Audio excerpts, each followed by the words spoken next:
Hello everyone. Welcome back to our channel, Canada Immigration. New Canada Immigration Bill C-12 set to bring stricter rules.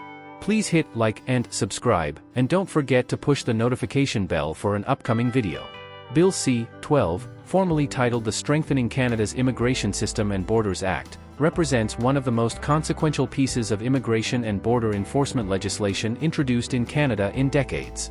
Far from being a series of incremental adjustments, the bill fundamentally reshapes the legal framework governing how Canada manages its borders, processes asylum claims, and shares immigration data.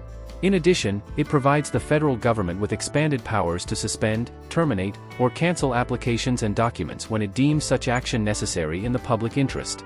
The bill completed its first reading in the Senate on December 11, 2025, following approval in the House of Commons.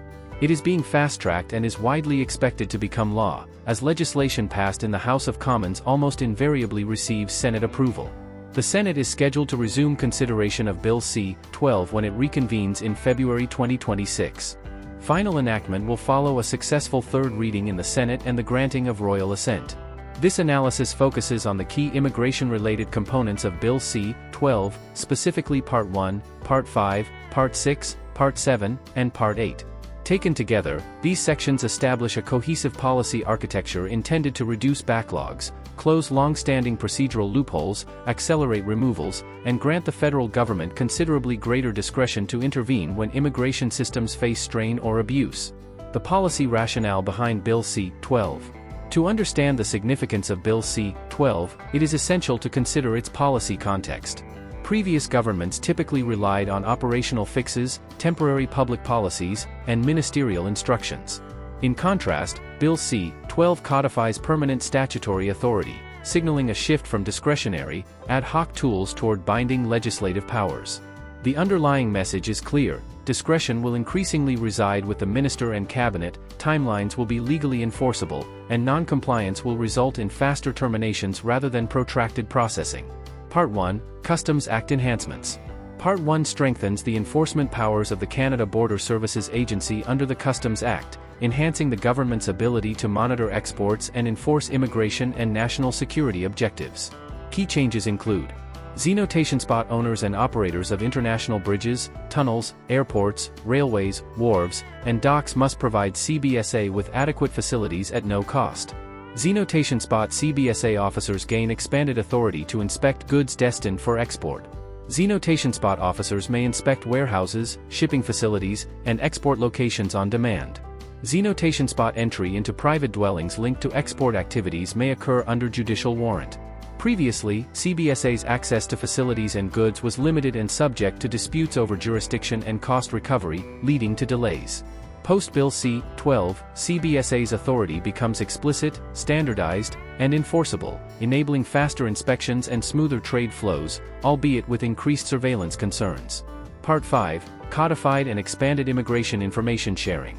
Part 5 grants Immigration, Refugees and Citizenship Canada explicit statutory authority to share immigration information both internally and externally under defined conditions. Zenotation spot IRCC may share personal information with federal and provincial agencies under formal agreements. Zenotation spot provinces cannot disclose this information to foreign entities without ministerial consent. Zenotation spot written agreements must specify the purpose of disclosure, limits on secondary use, and restrictions on onward transfer. Before Bill C-12, information sharing relied on fragmented memoranda of understanding and inconsistent practices. With the bill in force, data sharing will be structured, legally protected, and efficient. For example, a temporary foreign worker applying for provincial social assistance will have their immigration status verified almost instantly, reducing processing delays while ensuring compliance. Part 6, Overhaul of the In-Canada Asylum System. Part 6 significantly reforms In-Canada asylum procedures, emphasizing speed, procedural discipline, and finality.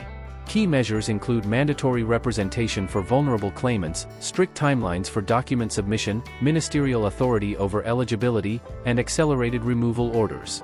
Monthly removal reporting is also required, ensuring political accountability. While these reforms are intended to reduce backlogs and deter incomplete claims, they also introduce risks for genuine refugees facing trauma or difficulty obtaining supporting documentation. Part 7, Enhanced Powers over Applications and Documents. Part 7 provides officers and the minister with broad authority to suspend, terminate, or vary applications and documents in prescribed circumstances. Cabinet may issue public interest orders addressing fraud, safety, health, or national security concerns. This allows rapid intervention in systemic cases, such as large-scale study permit fraud, but critics warn it may unintentionally affect legitimate applicants, disrupting lives and education without the opportunity for individual hearings. Part 8. Closing gaps in refugee claim eligibility.